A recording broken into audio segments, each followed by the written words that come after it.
Hello friends!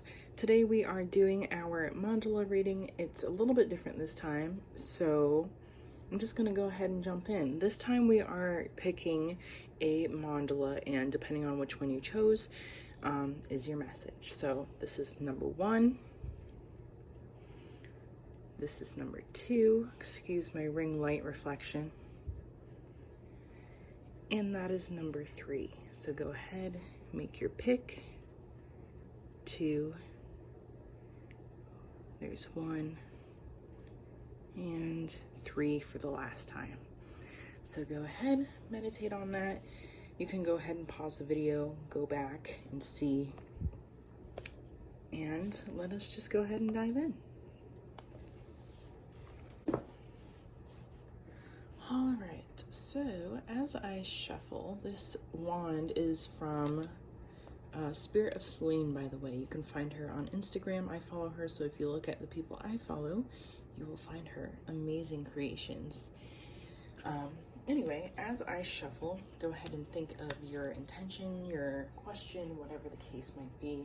However, for this reading, we are more so focusing on the shadow self, something that a lot of people aren't too much of a fan of looking at, but something that is just as important as all of the other work that we do. So, messages from our shadow self and any work that we may need to do related to that. But also any messages that just want to come through. I feel like this month is going to be, I don't know, the message feels like it's going to be very important, very potent. So let us just go ahead and see. All right, so group number 1, your first card is Water, and this is from the Rainbow Warriors activation deck. Very nice deck, one of my favorites. But just from your mandala in general, I wanted to touch on that first. What I was just kind of feeling, I feel like there is kind of like this kind of internal entanglement kind of happening, or this internal turmoil. It kind of reminds me of like a drawer that somebody has where they just have a whole bunch of wires and stuff within the drawer. I'm sure a lot of people have a wire drawer. I know I do. But you know, it's just a whole bunch of wires, a whole bunch of different miscellaneous things related to electronics. And when you go to pull something out, when you finally do, it's kind of like a difficult situation, possibly, just because of all the things that are kind of entangled. And as you can see with the mandala, I was kind of just looking at like the spiraling energy, as well as like this very kind of square-like sort of energy or line work that came up or came across. And in terms of astrology, which I'm kind of relating that square to the square aspect in astrology, but in terms of astrology, when we think of a square, it's like a relationship that we know is inevitable. It has to happen. It's kind of like being paired in a group project with some of your least favorite people, and knowing that the group effort is going to be important regardless of who's in the group. And so recognizing that regardless of what is going on between us, we have to set our differences aside and find some sort of like structure so that we can move forward and reach our goal, instead of focusing our whole energy within this group project or whatever the case is, focusing it in more of a combative way. And so even like within your workspace or something of that nature, where possibly you and someone like an employee, a fellow employee, or are appointed to work on a certain project together, and it's like it's maybe your least favorite person to work with just because you both work so differently, and it might be really, really difficult for you to get different points across and different ideas and different things of that nature when it comes to this person. And maybe they feel something similar, but you know, just going off of what you feel, it often feels like you're just butting heads, or it may feel like you're getting into some sort of progress for some time, and then all of a sudden it just seems like everything is kind of mixed up and jumbled and things aren't making sense again, and people are, just not feeling as apt to working towards the common goal rather than just focusing on how things aren't working out. So it's kind of the vibe that I'm feeling for that, or from the mandala itself. Just this energy, or this energy of something that's kind of unraveling, or dissecting itself, or piecing itself apart, kind of, like I said, unraveling, unspiraling. But then there's also this structure to it. And it's funny because you can kind of see it within this card too. There's this unraveling, there are these waves, there's this movement happening. But then there's also this structure. There are these lines, there are these very methodical kind of structures happening here. And what that means to me is that maybe even within your own energy, maybe you're feeling kind of more like this wavy, things are just happening, or maybe you're feeling like you're spiraling and getting back into a space that you don't want to be in. And I think the reminder in the coming back to center and the grounding message is to allow yourself to come back to a space where you are allowing yourself to have a balance between this sort of energy here, where it's very structured, very almost linear in some ways in cases, but also allowing yourself to have this very momentous is the word that wants to come out, but a very momentum filled energy, allowing yourself to have this balance between this energy that wants to move forward, that wants to curl and twist and tornado and spiral, and but also allowing yourself to have an energy or come back to the space where you're able to balance that with some structure.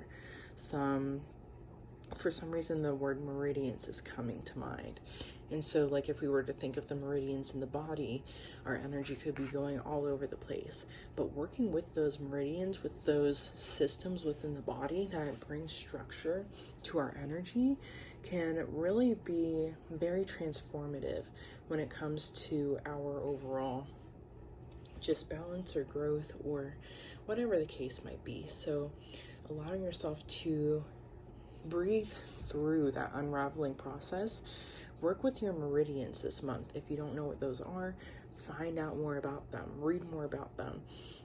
Read more about how the meridians tie into the skeletal system, into different bodily systems that we have. The meridians are honestly a pretty ancient practice, I believe, if I'm not mistaken, that ties into many different parts of the body, that ties into many other forms of health, of wellness.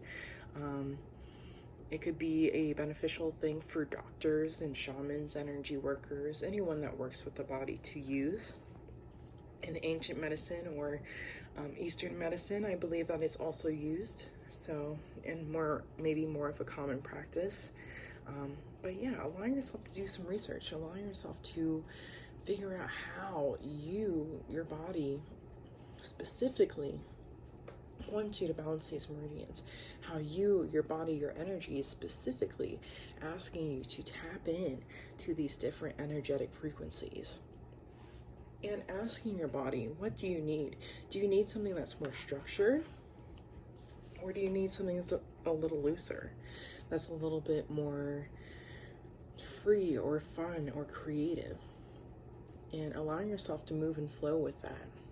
I feel like something that I've been learning a lot about recently, and just within my own readings with friends and things, something that I've been just inquiring more about is just this idea of including our ancestors and ancestry into our practice of maybe possibly eating, or even exercises that work best for us, or foods to incorporate into our everyday lives or into our everyday cooking regimens, or whatever the case might be. Just including more of those energies in the practice rather than getting so overwhelmed and overcome, and maybe even putting all of our belief into information that is being presented to us right now, whether it be through mainstream media, through social media, through documentaries, whatever the case might be. Recognizing where the intention is, even if it seems like the agenda is one that is for everyone's well-being and highest good. I'm always one to say, continue to question things, continue to question the research that people have done behind things. Recently I was researching the concept of orgone and orgonite, and it was kind of founded, I guess, around the 60s, and even before then it was kind of, people were doing research on it, and then after the 60s, I believe it was 60s, people kind of shifted to doing more research in secret because the FDA wanted nothing to do with and would, I believe, arrest people and persecute people if they were to use orgonite or any sort of that wording or verbiage within the things that they did, because apparently they did the research and discredited it or disproved it. But actually, there are many people who recently and within those past years and things have done research and have found that the FDA didn't really do much research on these topics. They did enough research for them to disprove and discredit the thing that they were wanting to disprove and discredit. But outside of that, there wasn't much research done. There wasn't much attention paid to the inner workings of these things. It was just finding enough evidence to disprove something so that what is it called? And another business could create money, you know? So allowing yourself to ask those questions, even to do that research. It's very easy to say, oh, it could never, oh, that could never, oh, you know, it's so easy.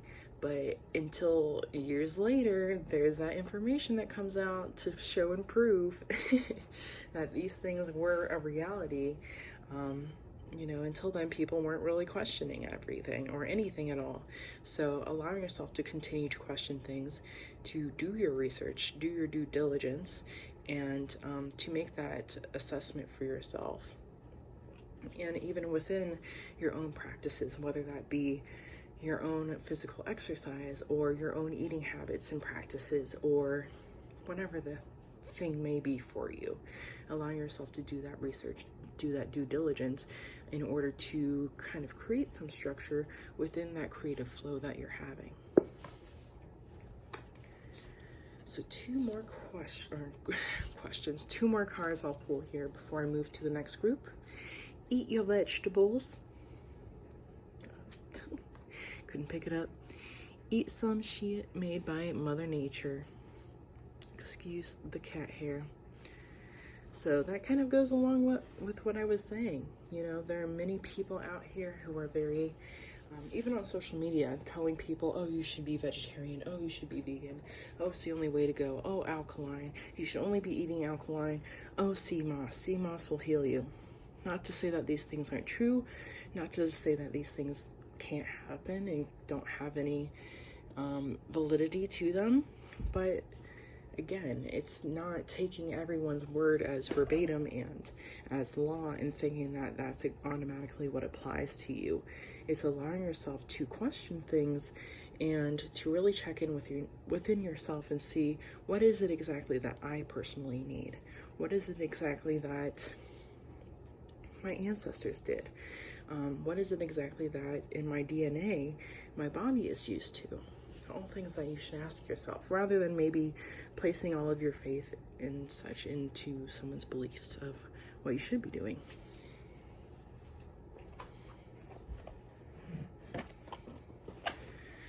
Final card is from the Art Oracles.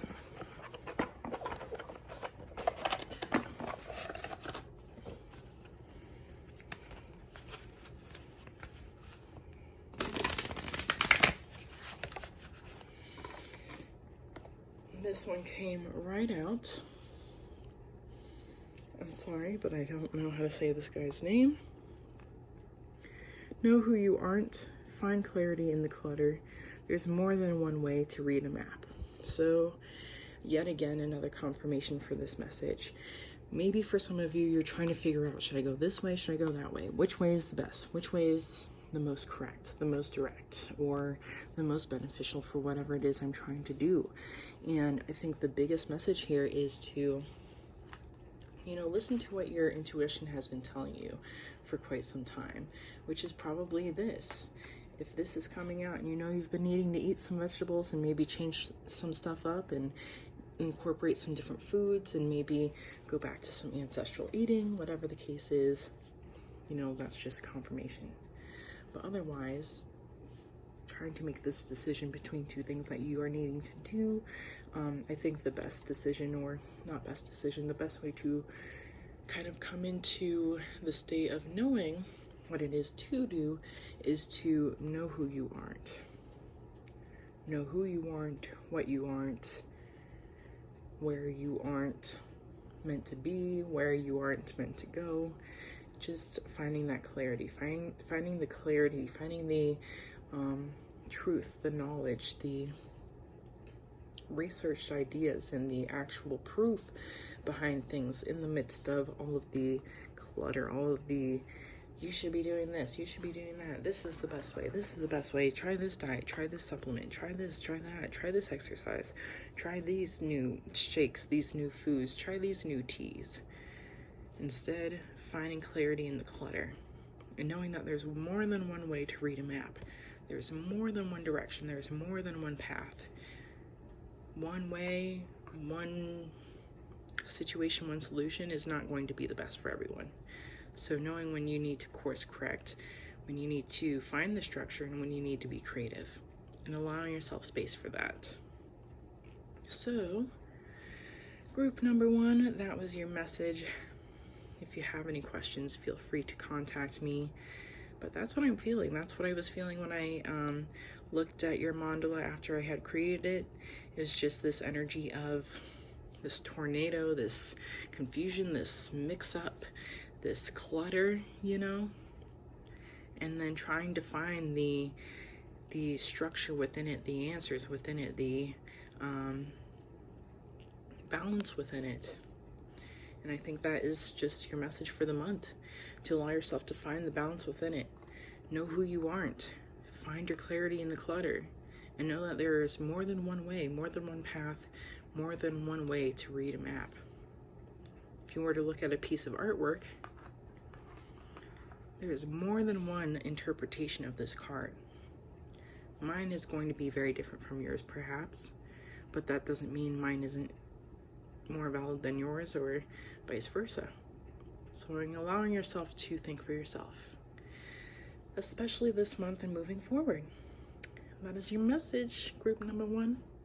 Hello, group number 2. Here is the mandala that you chose, just so you have another look at it. For you guys, I'm feeling a lot of when I did this, I was feeling light language.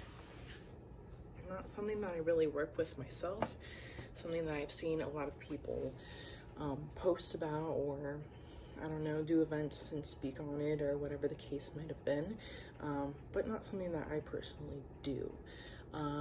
There is a artist and musician and intuitive named Activation Vibration. You can find her on Instagram, YouTube, and she makes music, and she's on Spotify. And it's actually pretty good music. But she uses light language in all of her songs, I believe. She speaks English, but she uses light language in a lot of the songs.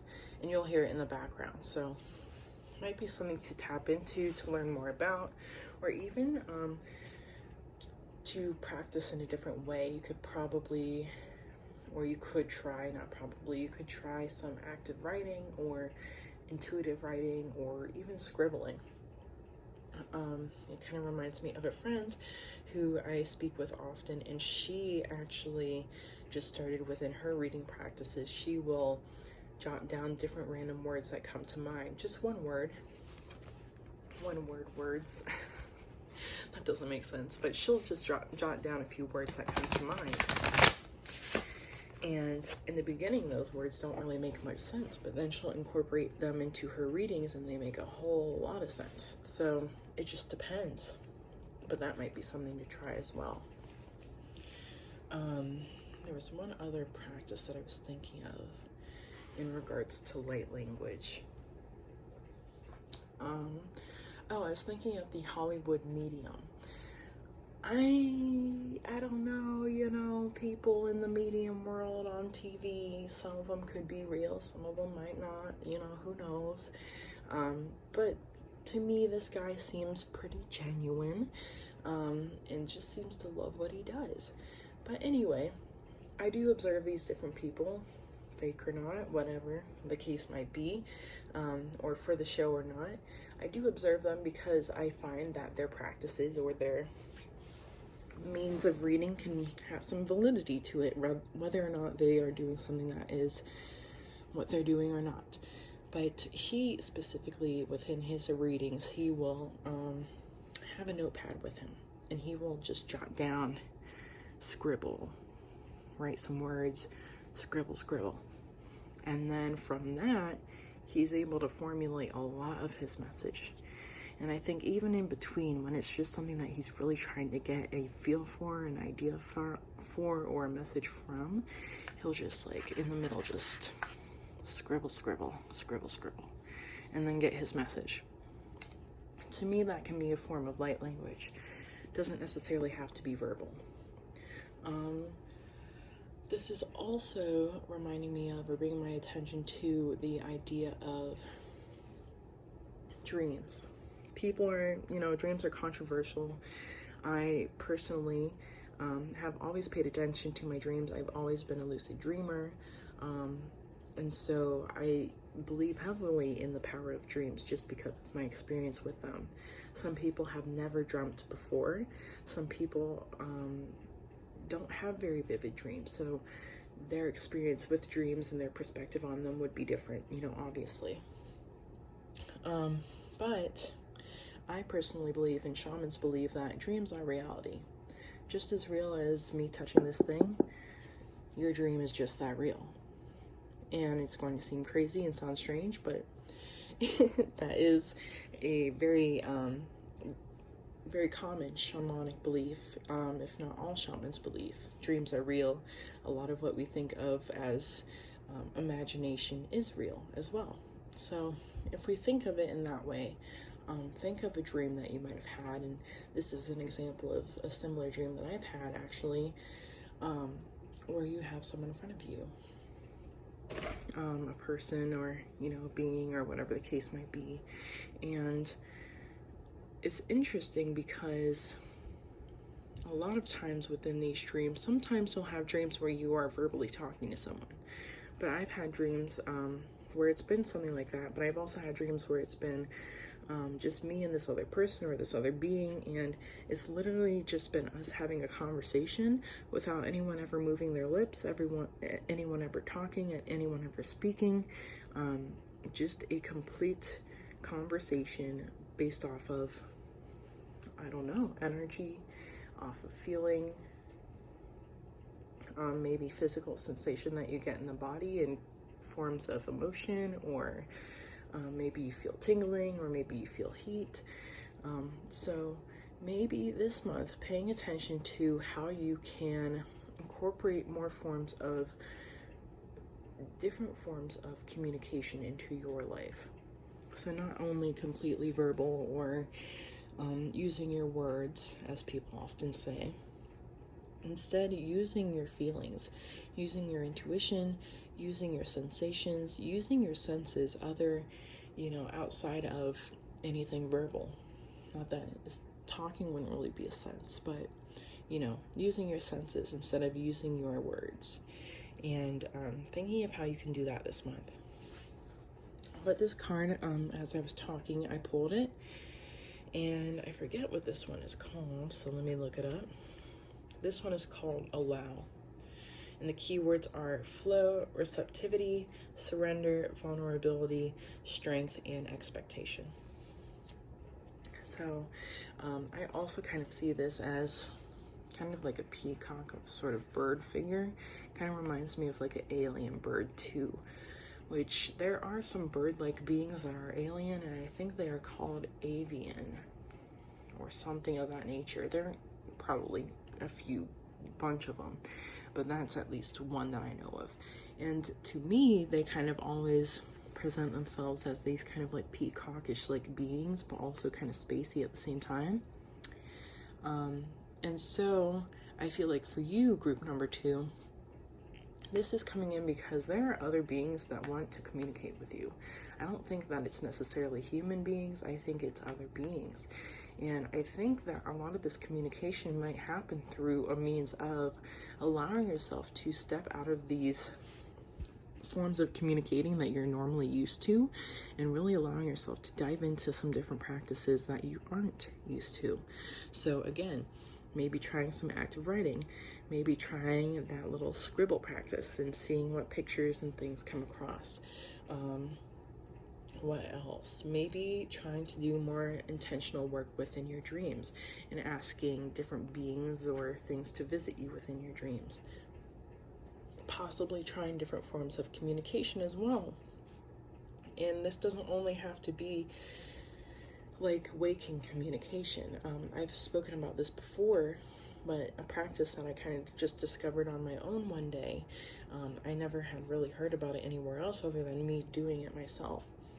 But something I tried was, I recognize that there are some times where having a conversation with someone is not necessarily going to go how you want it to go.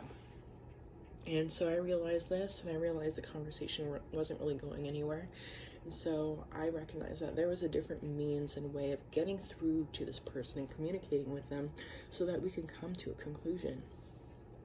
And so what I ended up doing was I allowed myself to sit in a meditation where I visualized this person in front of me, and I had the conversation I needed to have with them. They allowed me to have the space to say everything I had to say. And then I went ahead and allowed them the space to relay what they needed to say to me. And so within that moment and within that space, they were really honest with me. I didn't allow myself to kind of make anything up or overly fantasize or imagine what they were trying to tell me. I allowed them, their energy, the sensations, the senses, the emotions and things. Without them verbally speaking to me, I allowed all of this, the colors, the energy, the frequencies, to speak for them. And when we finished our conversation, it was a good conversation, honestly, whether their words were words spoken or not. But afterwards, I've had dreams that have resolved the issue. I've had conversations. I've had people randomly call me immediately after the meditation, or like place of work or business or whatever, I don't know, randomly call me afterwards.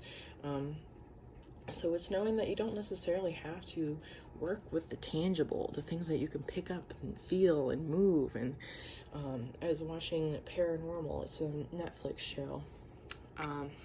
And there was a guy, I guess I don't know if he was working with these excavators, I forget how it started, but they essentially got this mummy out of a cave and ended up disrupting a whole bunch of stuff and had to put that mummy back into the cave.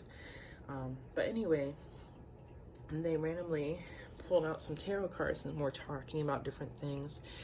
And the one guy was just getting so upset, and he's like, oh, I can't, why are we running after this cursed monster when we don't even know what it looks like? We don't even know if it exists. We don't even. And the one guy was like, well, we know electrons exist. We can't see them. We've done testable research. We can even measure things that are happening with them. So, just because we can't see them doesn't mean that they don't exist. So just because we can't see this doesn't mean that it doesn't exist. And just because what we see in our imagination doesn't exist in our present world doesn't mean it doesn't exist. And just because what we see in our dreams doesn't happen in our present world doesn't mean it doesn't exist. So we have to take all of that into account when we do these things and not limit ourselves by saying, well, I can't feel it, I can't touch it, I can't smell it, so it doesn't exist. You know what? I don't care. And that's that. Sorry, it doesn't exist. What was that? Doesn't exist. So let us release all of that, because honestly, it's funny when we think about it, how many things in the world we have said doesn't exist about, or have brushed off or blown off, and how many of those things we could honestly be allowing ourselves to be very ignorant about just because we can't see it, we can't smell it, we can't touch it, we can't taste it. Doesn't mean it doesn't exist. There is life on Mars, I believe. We can't necessarily see it. The organisms are very, very small. You'd have to have a microscope, but it doesn't mean they don't exist. You know, so allowing ourselves to not minimize our view of things by believing in the finite. For some reason, that's just what I wanted to say. So I'm going to roll with that. Allow yourself to be infinite. Know that there are many possibilities. There is so much more for humankind to learn. And if we really think about it, within only even just the past 100 years, how many advancements we've made. And we still have so much further to go, so much further to go. So to say that we know it all and to be so sure about so many things would almost be a bit ignorant. So allowing ourselves to see the unseen, to believe the unbelievable, to question things, but also to be open. All right, let's see. Shut your mouth and listen, which is so on point. Like I was saying, sometimes the communication is not always going to be verbal. Sometimes it's better to just shut your mouth and listen. Listen with your energy. Listen with the frequencies. Listen to the vibrations. Listen to your senses. Instead of hearing and audibly trying to listen, allowing yourself to listen in a different way. So on point. And one more card.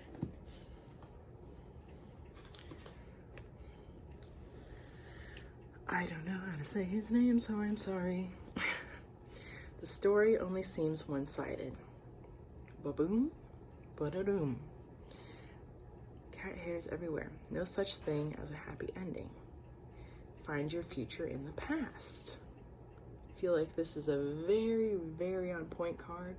Not only on point, but very much in tune and in line with our message. The story only seems one-sided, but there is so much more to it.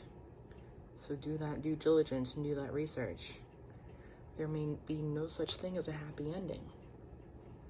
Find your future in the past. The past is very telling of things that are coming up and moving forward into our future. So study the past. Study things that people studied in the past. I feel like that's so important too. A lot of that has gotten forgotten and lost and pushed by the wayside, and things that happened like with the FDA, where they tried to literally erase this guy's research and everything that he put towards Organite and that whole process and everything he was learning about it, all not lost, but all trying to be erased and washed away by the FDA because they weren't too happy about it. So anyway, that is your message, group number 2. Allow yourself to think outside of the box. Don't take everything just as it is. Don't think that this is just a little solid ball of tourmaline. What else could this be? What else could this be? Let's think outside the box a little bit and not take everything so super literal. All right, my lovely group number 3. This is your mandala. Very fun, very creative, very curly. And it reminded me of, I used to see a bunch of people getting these tattoos, and I'm sure they still are, but they were like these unalome or unalome or something like that. I have to look up the name, but a lot of them look like it's like a spiral sort of thing, or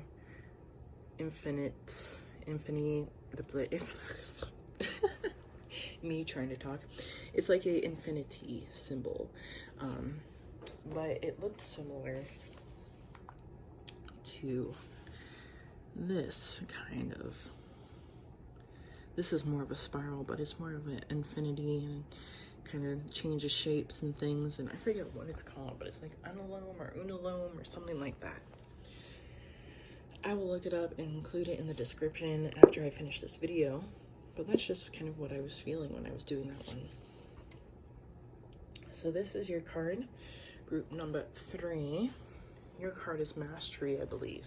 I'm going to look it up in the book just to double check, because I forget. Yes, Mastery.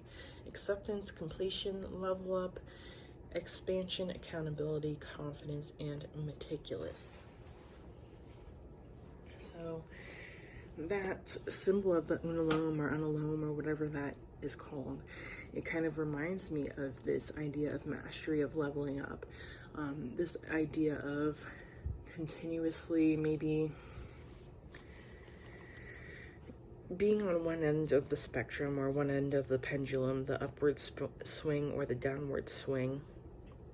It reminds me of this energy of infinity where, you know, you're at a certain point, you move away, you learn all these lessons, all these things happen, and then you kind of come up here, you recognize how these lessons that you learned relate to this one thing or this one point that you were at when you began at that point, and then you come back to the point where some things may reoccur and things may feel similar, or whatever the case might be, and then you kind of move along, have these other experiences, see how these experiences relate to these other experiences, and then you come back to that point where you might have started, and then, you know, the cycle continues. It reminds me, sorry, it's like hesitating there for a second because I had a thought, but it reminds me of how history repeats itself. You know, that saying, history repeats itself, where you start at one point in history, time goes on, things advance, we're reminded of how things happened in the past, then we come back to that center point where things might be happening very similar to things that happened in the past. Then we move away, do some other stuff, then we come back, start to remember the past, and then boom, there's another event that is very similar to the past. And then, you know, cycle continues. But that's just like the idea of where history repeats itself. Maybe it's not the exact same thing, but there are different circumstances and sequences and frequent events that remind us of that similar past event.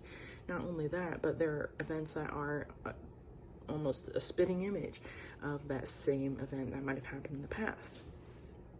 Similar to what we are flowing through on Earth right now, I feel like, with the pandemic and other numerous things that we are flowing through, even economic wise and things of that nature, even within the stock market.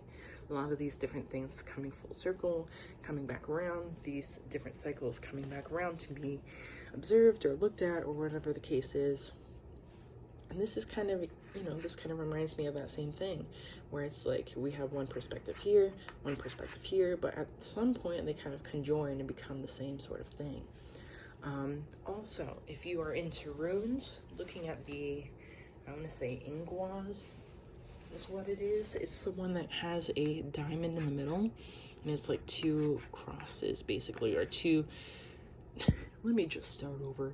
It's like basically a V and then a upwards V, and then there's a diamond in the middle, and then the two sides kind of fan out, which you can kind of see here, the lighter orange line. But that might be one to look into. I think that has to do with fertility, with mastery in some ways, with creativity, and with fertile soil. But I kind of feel that vibe with just this mastery card, just in general too, is kind of like this energy of the ground being very fertile for new beginnings.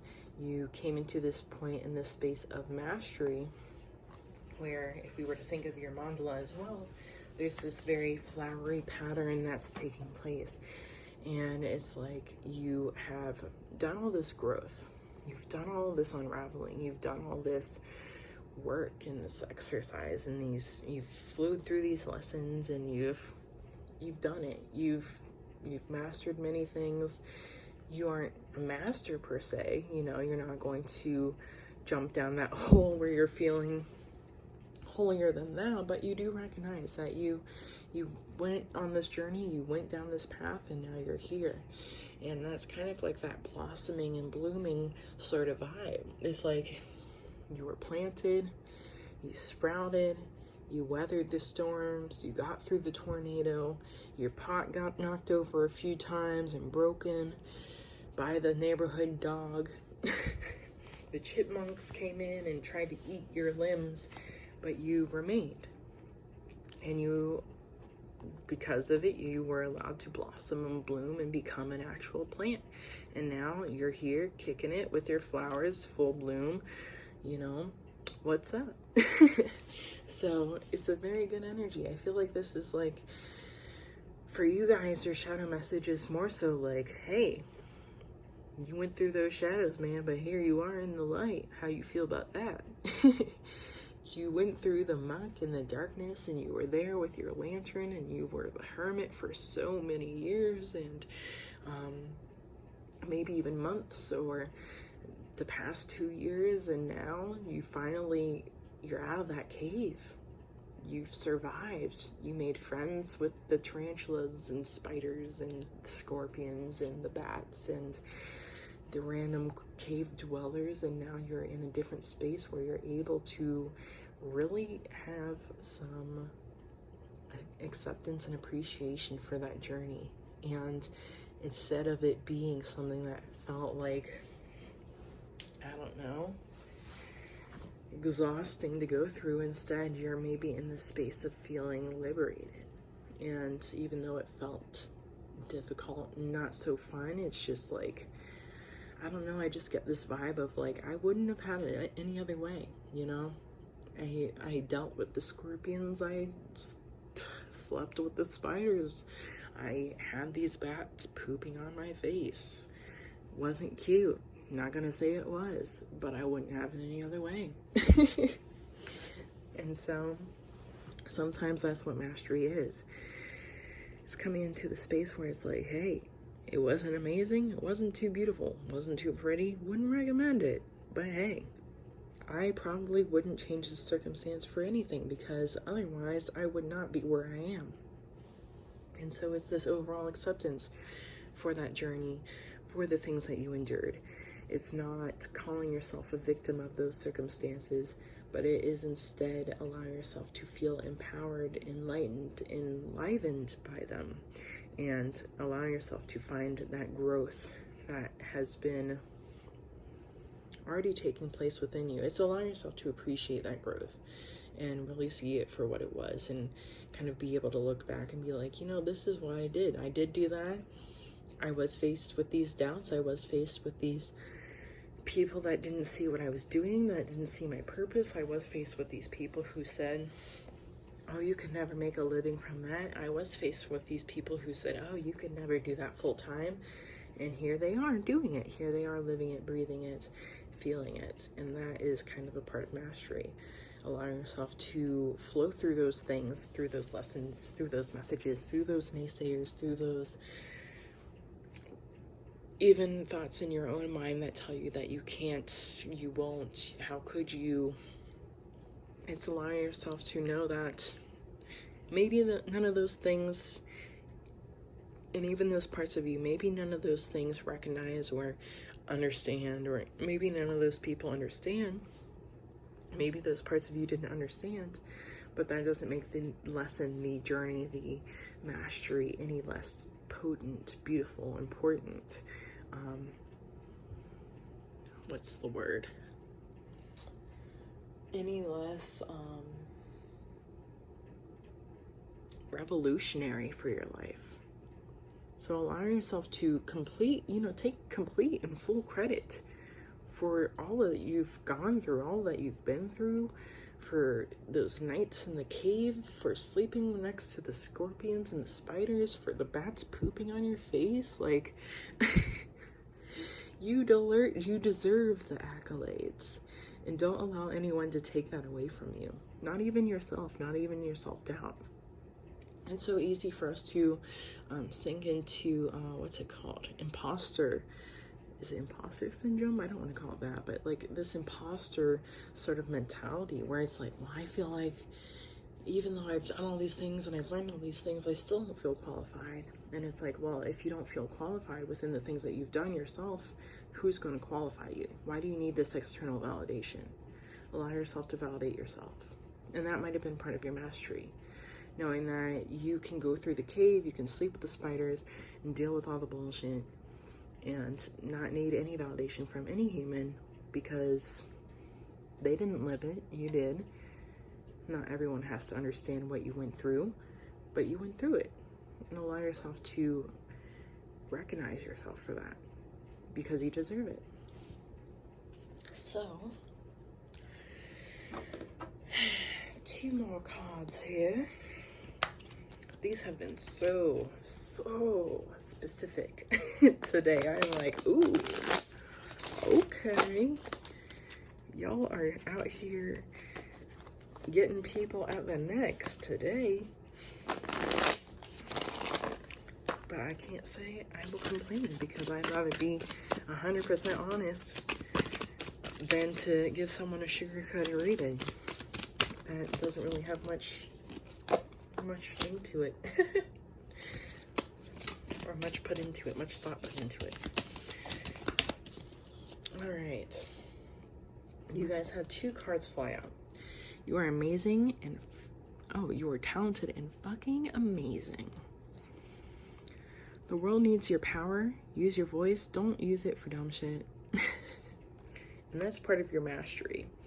It kind of reminds me of the people on Facebook, you know. And it's like there are people that are just like they want to use social media, you know. It's great for businesses. For some businesses, I've met people that have told me stories, and I've been to California and I can tell you that it's true. Some places will not let you in if you do not have some form of social media or some form of social media following. Period. I used to know someone that worked with the Pillow Pets people, if you know who they are. And he basically brought their social media following from 0 to where they're at now. And he used to do events in California and things, attend events. And he was like, yeah, you literally cannot do one thing in some of these places in California if you do not have some sort of following. So I found that to be very interesting. But, you know, this kind of goes along with those social media lines. Use your voice in a powerful way. Don't just use it for those mindless statuses where, you know, people will comment on them and start some sort of riot, etc. But if you do choose to do that, I'm always an advocate for choosing to shake shit up for a good cause and a good reason. So if that is you, then use your voice for that. You know, that's powerful. For releasing stigmas and racism and all those things. But again, you know, thinking about how you use your voice and remembering that you are talented and you are amazing, and that is part of your mastery. How are you going to use those talents? How are you going to use your voice? Step away from the crazy making diet for a hot second. Kale and spirulina taste like ass. Which they honestly do. I like kale, but spirulina, it doesn't taste too hot. Eat some yummy shit. Bacon, chocolate, beer, get some. So, you know, maybe that's also part of your mastery. Recognizing that you don't have to be so strict all the time. There are people who are like, oh, you're spiritual and you eat meat? Well, but there are some people who feel so much more grounded and would have felt like they were floating away if they didn't have some sort of meat in their diet. There are some people that literally probably could not survive without some form of meat in their diet because that's just, you know, how their body is composed. So allow yourself in this point of mastery to release all the extra noise and even from yourself, and allow yourself to come into the space where you really ask, like, how do I feel about this? How does my body feel about this? How does my body process this? How do my emotions process this? All of the different things, touching on all the bases. But yeah, focusing on your talents, not downplaying yourself. Release that imposter syndrome or imposter mentality. You don't need it. You know that you're talented, so use that voice of yours. And release all of the extra restrictions, and if I don't do this, then I won't be this, or if I don't eat this way, then I won't be spiritual. Release all that. We don't need that here. And the last card, before I go, no compromise is good compromise. Blemished origins do not negate flawless conclusions. Become ill with unhealthy perfectionism. So interesting. So it kind of goes along with this message of mastery. I feel like some people who are getting into this point, even like I was saying, the people who are like, oh, you only can be vegetarian and only vegan or else you're not spiritual, or how can you expect your third eye to be open if you still eating that meat trash? And it's like, you can become ill with unhealthy perfectionism. It doesn't necessarily mean you ate some chicken and then boom bang, your third eye is closed. It can be believing all of those things, putting all this energy into all those beliefs and ideas that is damaging you. And part of that mastery is recognizing that all those extra voices and things might not have place in your life. They might have validity for some people, they might be true for some people, but not everything is a very, not all shoes fit all people. So no compromise is good compromise. Blemished origins do not negate flawless conclusions. Become ill with unhealthy perfectionism. That blemished origins reminds me of that idea of the infinity symbol again. The blemished origins do not negate the flawless conclusions. So paying attention to how you begin. I often say how things begin is how they end. Blemished origins do not negate flawless conclusions. So that is your message, my friends. If you have any questions, feel free to let me know. But I hope you all have an amazing rest of your day.